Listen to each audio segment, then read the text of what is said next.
Well, it's my pleasure to welcome the Governor of the State of Washington, Governor Gregoire, who's just a phenomenal supporter of higher education and community colleges. She knows the answer to better lives in our communities through education, and she knows that community colleges are putting people to work. So these are a combination of 4 classes on our campus, as well as student leaders and the president of the Veterans Club. So please welcome the Governor to South Seattle Community College. Well, I have been kind of traveling the state visiting with students from middle school to high school to community colleges, and I haven't done anything here in Seattle, so that's what brings me today. I've been at the other ones in anticipation of taking out my budget and putting what revenue I was talking about out, but we're still in the process. Come Monday, we start the special session. I hope they'll get done in December. I don't know that they will, so anything you say to me is important.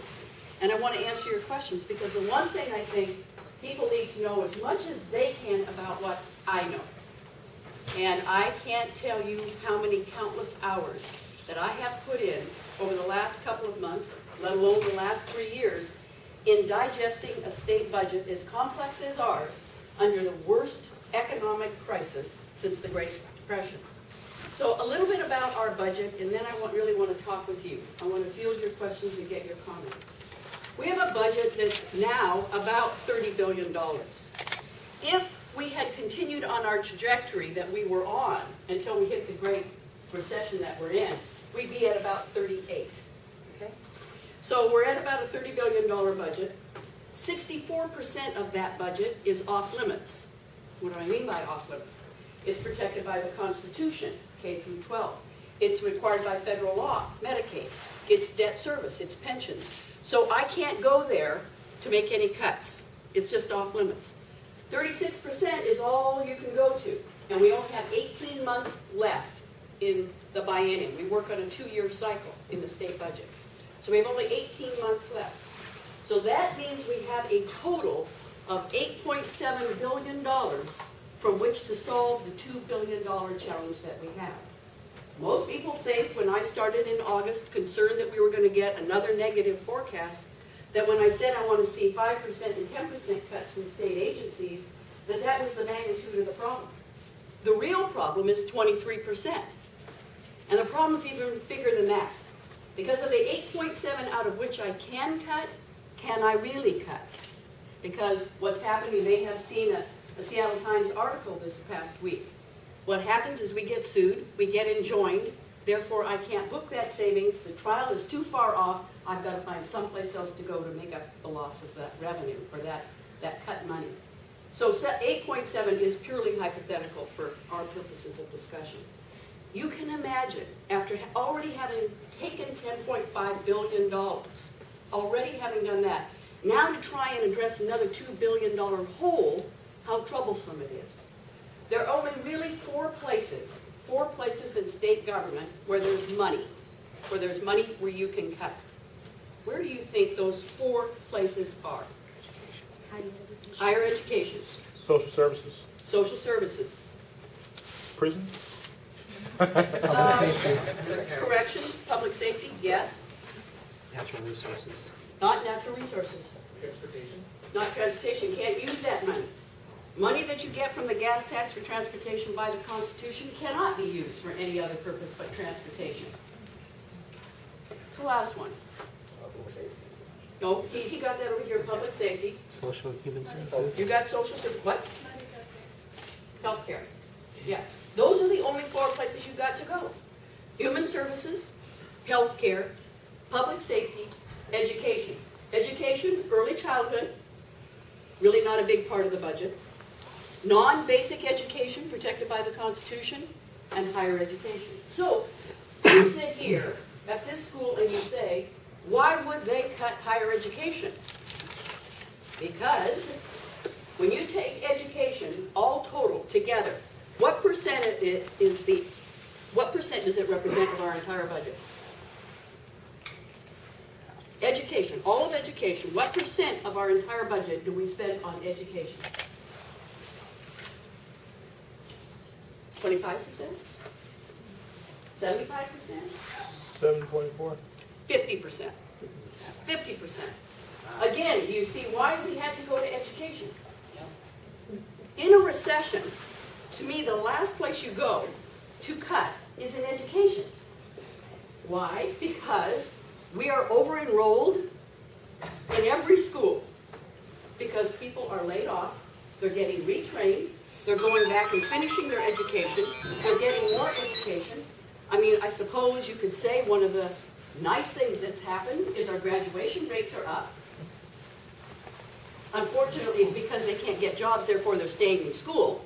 I wish it was for a better reason, but that's a reason. So it's now that we ought to be investing in education, but it is a huge part of the budget of the state of Washington. So to say it's off limits, which many people tell me, is not realistic. You can't cut public safety, healthcare, and human services enough. Now, in the healthcare arena, what is the single biggest restraint on us in terms of our ability to cut healthcare? It's Medicaid. Even things that we think are discretionary, they will say, no, they're not. You have to provide them. And when the court comes along, even if we have a state-only program that is not required by federal law, the court is saying, well, you can't cut that program. You can't discriminate by saying, okay, a state-only food stamp program has to be cut, and yet you're going to keep the federal program, then you can't cut the state program. We had no responsibility to start it in the first place. But once we did, the court says you can't cut it. Unfortunately, we've had to go to things like basic health plan, which just a few years ago was over 100,000 people. Today's less than 40,000 with over 100,000 sitting on a waiting list. Court said, you can't cut people off there. Put those 11,000 that you took off back on. What was my only option? If I can't trim it, I eliminate it. That was my only option. Same with the food stamp program. Same with a program that's meant for single adults who are unemployable. Same thing happened.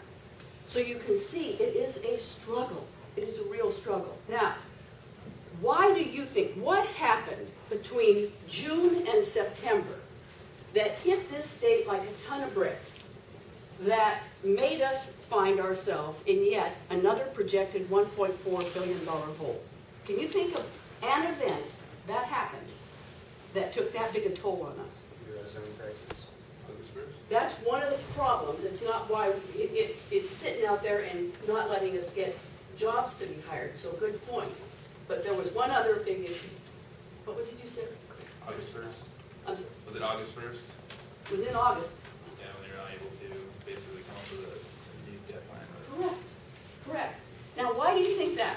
Why would you think Congress's failure, dramatic, blood, total, they get an F. As far as I'm concerned, they get an F minus. Failure in August. Why did that hit us like a ton of bricks? What is our tax structure? Do we have an income tax? No. We are reliant on what? Sales tax. What happened to consumer confidence? Dramatic. Immediate and dramatic impact on us that resulted in a $1.4 billion projected shortfall. They are doing it to us again, but I think we're a little bit more resilient now. But there we are. There we are. The other thing, your point, sir, is we are now in a position where we have some really good economic signs. Now, I'm sorry, I don't know what professionally you're headed for, but I'll tell you what the economic indicators are inside our state. Okay, aerospace is booming. Okay, high tech booming. Agriculture and exports booming, setting records at the port here in Seattle, for example, historical records. Global health, life sciences, energy. Those are all sectors in our state that are really growing. But there is a sector in our state that every community relies upon that is struggling mightily. What might that be? No, it's not a profession. What might it be? It's struggling, but aerospace is helping us out there. It's small business. It's small business. What does small business rely on immediately? Consumer confidence. So they are hit dramatically. And now we're waiting to see what happens in Europe. If Greece defaults, and Italy defaults, and that triggers a banking crisis in Europe, it will be a banking crisis in America. And when that hits us, Dr. Arun Raha, our economist, says we could find ourselves projected at another $2 billion shortfall. Out of our hands, nothing we can do about it. If, on the other hand, that's stabilized, I'd say if Congress could do anything, but I'm not even going to put that factor in there anymore. If that would just stabilize, we have good indicators that we could recover. It will be slow and it will be long, but we could recover. So, some will tell you, some in this room will tell you, now is not the time to raise taxes. And I would tell you the same thing. But I'll tell you one other thing. I can't stomach the cuts. I can't. I can't cut education more. I can't cut 4 days off the school year.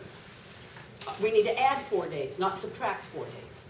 We have a thing called levy equalization in our state for property poor districts. About 85% of the districts get extra money for that. I cut that in half, eliminated it for a lot of school districts. They rely on that desperately. We've already cut four-year universities 46%, community and technical 26%, and they have raised tuition dramatically, and we're going to make it so no one in our state can afford it. I can't stomach cutting that anymore. That was 15%. 15% more cuts on average, 13 to our community colleges, 16 to our regionals, 70 to our two research institutions. I'm not willing to let guys, ladies, who end up in our correctional system out 5 months early. I can tell you why. You may think, what's wrong with 5 months? You get a 3-year sentence. Immediately 50% is off. You go into prison. You get good time. You get this time. You get that time. You get 5 months off. You're not serving. There is no assurance you are rehabilitated to go back out and live a good life in the community. 2, I can't see letting folks out and not supervising them, to include sex predators. 3, I don't think we can continue to cut our most vulnerable. Long-term care, developmentally disabled, who get services inside their home, because if they don't, they end up in a nursing home, which costs us in the long run so much more, let alone the human toll that it takes. Those are the things that I've said to the public I am not willing to do. So, I could go to the legislature. It would take a 2/3 vote. I don't see that happening, bluntly stated. I've looked at 185 different revenue options. 185 different revenue options. This idea of plug the tax loopholes sounds really good. Come sit with me hour after hour after hour and painstakingly go through every one of them and realize there's an argument not to cut in every single one of them. This idea of first mortgage with the banks. People have been saying this. People say, why don't you get rid of that deduction? Well, the only ones that are gaming the system are the big banks. The community banks aren't. After you go in and get that first mortgage, they're not selling it off the next day. The big banks are. Well, that's a whopping $18 million. So you can accumulate all those to get to the amount of money I'm talking about, which is $494 million, is a laundry list. There's no way the legislature will do that. No way. I've given them some ideas, a handful that they can pass at 50% to the tune of $59 million. I've given them a list of those that they can pass, which would require 2/3, $282 million. I think we'll be lucky if they pass one, the one I just mentioned, for 18. Okay? So I said to myself, I can go through that and waste my time and fail miserably, or I could stand up to the problem and say, let's be real. There's only one place you can go, where you can immediately get the money, you can stop the draconian cuts, you can let the people decide. So in the first time in history, I'm probably the only governor who has ever submitted a bill to the legislature that had a clause on it that says take it to the people, referendum, because governors don't do that because they always want to have the veto pen. I've just given it away, but I've said I'd rather take it to the people. 3 years only, it buys only education, vulnerable protection, and public safety. It is 1/2 penny. When is the last time the state raised the sales tax in this state? Anybody know? Nobody's old enough. You think it was yesterday, don't you? Or the day before that? Or last year? And the year before that? Right? Isn't that what you think? 1983. 1983 is the last time the state raised the sales tax. We were in a recession, not as deep, not as long as this one. We had a Democratic House and Senate and a Republican governor. It was not a partisan issue. It was over a penny, it was 1.1, and they said, we're not going to let this happen. They put a sales tax on food. Can you imagine trying that one? How many think that would pass? Not a soul. Well, that governor did not get reelected. People didn't like what happened. But in the crisis at the moment, setting partisan politics aside, they stood up, they said, we're going to put a penny down, and we went forward. But that was 1983. Now, so you may say, we pay so much more in taxes today than they did just a few years ago, right? More and more and more and more and more. I want to tell you how much we pay. 1997, about $65 for $1,000 of personal income. Okay? $65 for $1,000 of personal income. Now, 45. Now 45. I know it's counterintuitive to you, and I know it's painful to think that, but it's not state government. It may be local, it may be federal, it may be a bunch of other things, but it's not state government. And no one's taking over our job. No one's doing what the Department of Corrections does. No one's providing a college like this. No one is taking care of the developmentally disabled. The state is. So, I believe, as troublesome as it sounds to you and to me, it's time we said we're not going to do these cuts. It's a half penny for 3 years. We're going to build our future. We're not going to let this happen, and that's what I'm going to say to the people. Hopefully in March, if not March, in April, and ask the people of the state of Washington, you make the decision. You make the call. Want to keep education? Want to keep personal public safety? Want to not turn our backs on the most vulnerable? It will cost a half a penny. So that's what I announced yesterday. That's a little glimpse into it. But please, your questions, your comments, your thoughts, I would really love to hear them and feel it. Yes? I was wondering, how are you showing those, like, in Olympia who are kind of against the taxes and for cutting? How are you showing the effect, or like how are you kind of encouraging the taxes, the half-cent tax to those who don't approve of it, or like showing them how much it affects the students and how much it affects the community? Did everybody hear the question? How are you telling people in Olympia who might say, no, we're not going to raise taxes, what it means if we don't? What's the impact on students? What's the impact on others? I want to repeat. We've already cut $10.5 billion. Okay, so they have become educated more than they ever have been about what that state budget looks like. And they know they're going to have to engage in $1.5 billion in cuts, because I've only put out $494 million. We're in an election year, and we're going to hear a lot about election rhetoric, right? Anybody deny that? Okay. There's not a Republican or a Democrat who won't tell you these cuts can't happen. Now, they'll say, surely there's a better way. There must be another revenue source. So, what you're going to hear in the coming weeks is recreational gaming. We ought to have more gambling, recreationally, off reservation. I look at that. We do have gaming now, very limited. You can increase Keno, because we have the capacity to do that fairly quickly. That's well less than $100 million. Then as you go to other games, we don't have an infrastructure to do it. So it's going to take us a couple years to do it.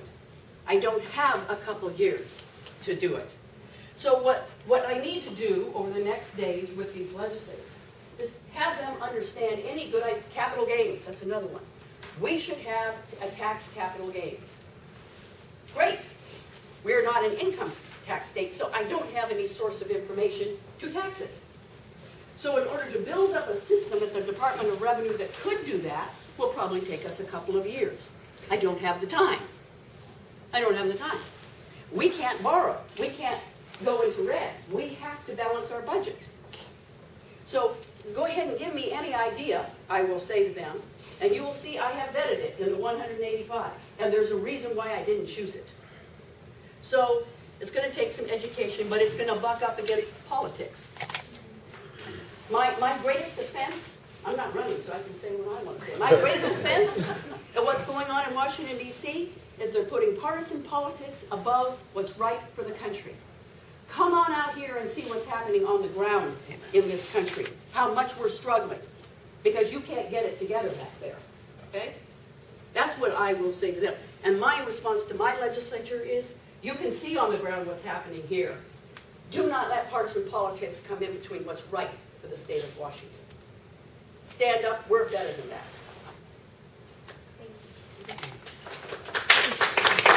Well said, and that was fantastic. My question is S&A fees. It's regarding S&A fees. Play about 8% of almost all full-time students. We had a 12% tuition increase last year. Why not get rid of S&A fees and negate the need for just a high tuition increase? I don't have anything to do with that. Okay, well, I mean, that's If you want to, no, seriously, if you want to talk with the administration, that's not, you know higher ed does not report to me. okay, yeah, Right. no, it's, however, like S&A fees are So- a state mandate. So let me tell you, why is higher education, let me just do it like this. Why is higher education so appealing, it's a terrible way to put it, appealing to cut to legislators? Because there's only one place in that budget that you can cut, and it has a place to go to raise revenue. That's why, tuition. So while we have cut 4 years by 46% and 2 years by 26%, they are still basically at the same level they were in 2005 because they've raised tuition so much. We are now at that tipping point. These community colleges can't raise tuition anymore. The 4 years can't. The UW going to go 20%, they're going to max out. We're all in competition, okay? They're in competition for students, but we can't make it so that only the affluent can go to college in Washington State. It's got to be a place where the middle income, the low income can go. So I don't have authority over what you just said. I only have authority over tuition to make up for the cut. Yes? I would actually like to vouch for you in the 0.5% raise. Last quarter, we went over taxes from the state to 50 years ago, and it was proven that the higher tax rate actually made the economy more stable. And so going through all the math with it, you're actually very right on it. As sad as it is to say, I would like to point out to everyone else that you're very right that 0.5% will actually make a huge difference and actually help us a lot. Thank you, but it is counterintuitive to people though, isn't it? Yes, it Right. is. Yeah, no, I thank you. You really have to study it. And this idea that we hear about if you do 0.5%, that, we'll lose all these jobs. Really? Really? Seriously? Guess what state just raised it a penny a year ago? Of all states, Arizona. They haven't lost a boatload of jobs because they raised it a penny. When you're in the economic crisis that we're in right now, I think the challenge to all of us is what will we look like when we come out? We're unique. We all in this room need to understand we're unique. We're not competing with Iowa or Pennsylvania or any other state. Who are we competing with? Who's our number one trade? Go ahead, sir. Who are we competing with? Well, I was going to ask a question. Who's our our number one trading partner? China. China. Just this year, first time in history. First time in history. Overcame our longtime trading partner, which is our number 2 now, which is who? Japan. Number 3. Oh, Canada. Canada, right? Okay? We're unique. We're competing, you're competing against students sitting in a classroom today in China and Japan and Korea. That's who you're going to compete with. Well, with all due respect, they're not cutting their budgets. They're not cutting education, they're investing in education.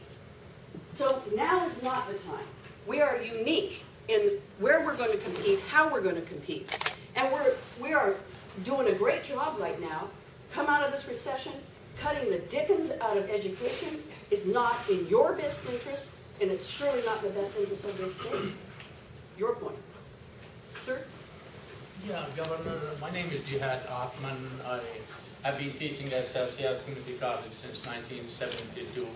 That is before your parents met each other, maybe. That's very nice of you.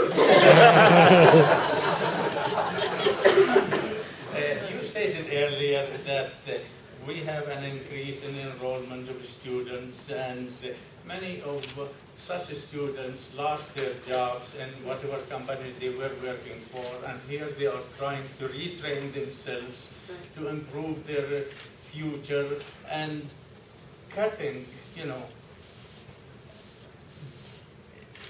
the budget on education. I know it's not that you are the one who's going to decide on that. It's really a sad story. I mean, every other country we look around, they seem to invest far more in education than we do here.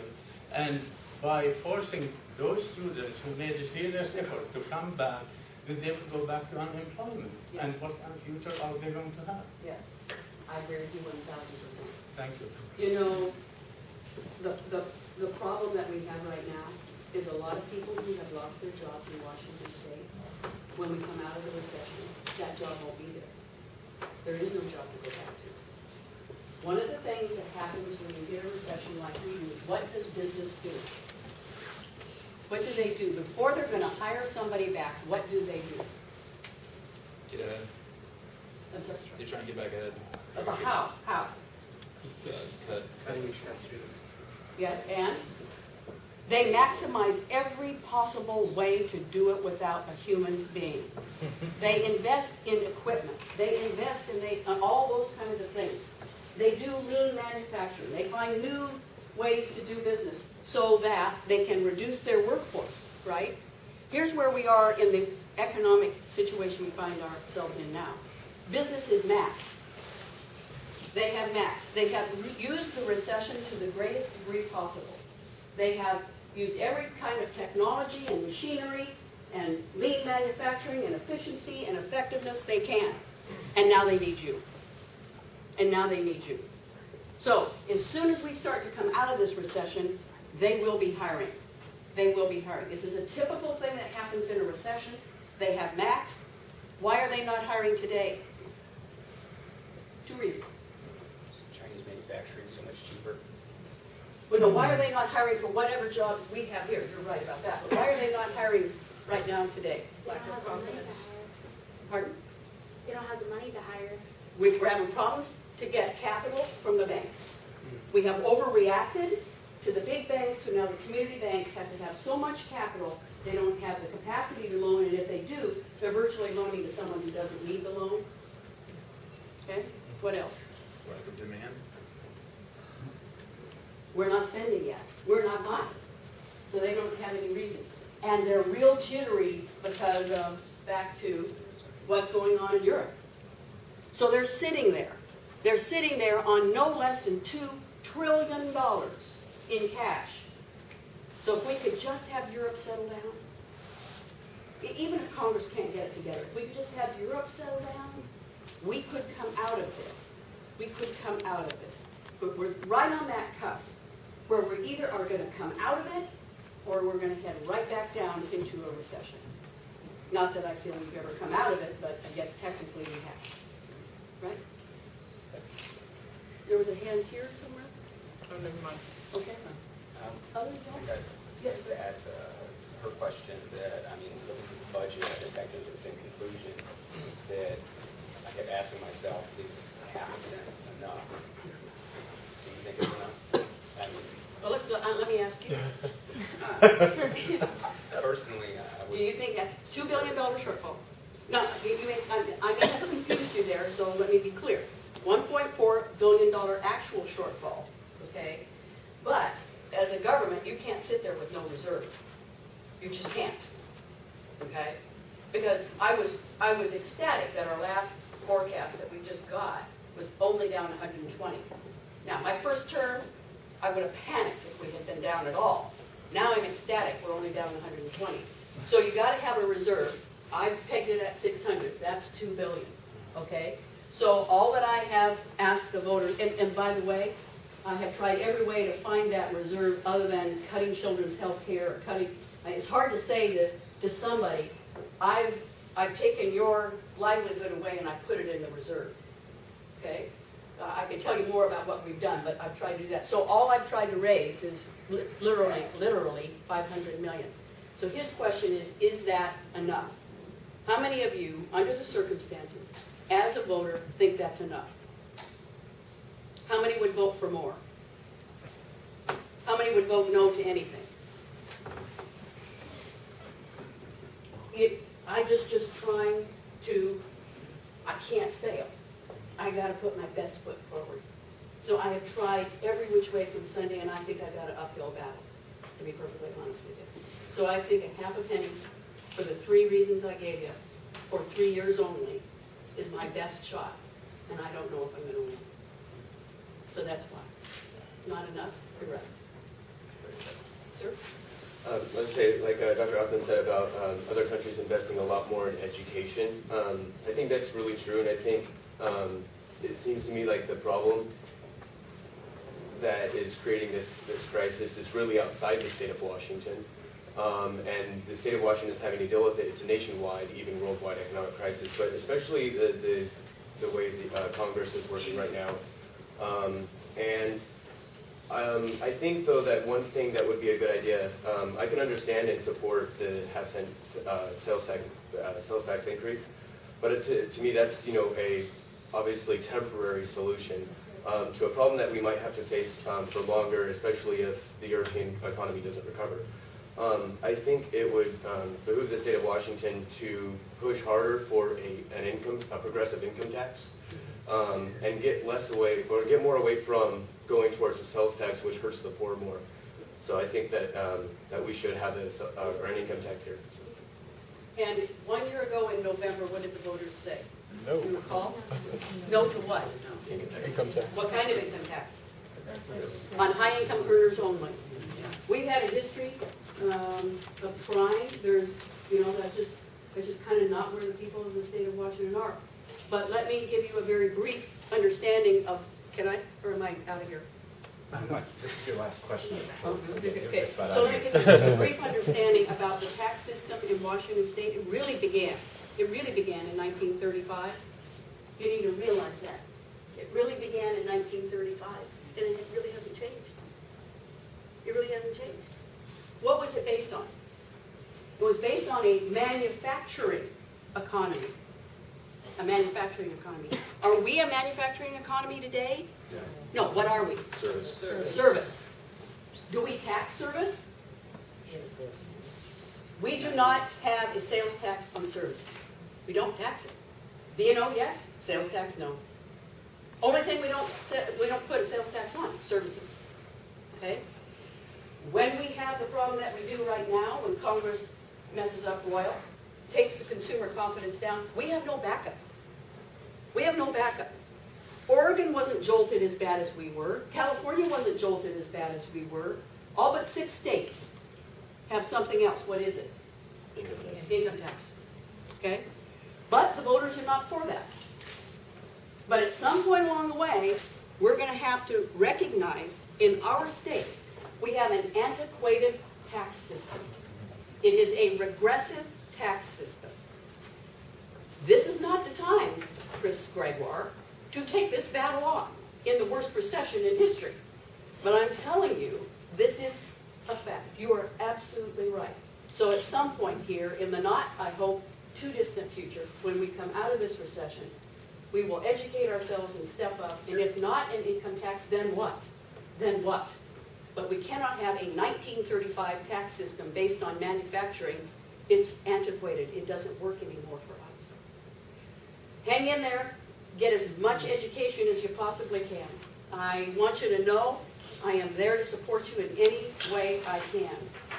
And together, we're going to get out of this recession, and we're going to continue to be the greatest state in the greatest country. So thank you all for letting me come by today. Thank you.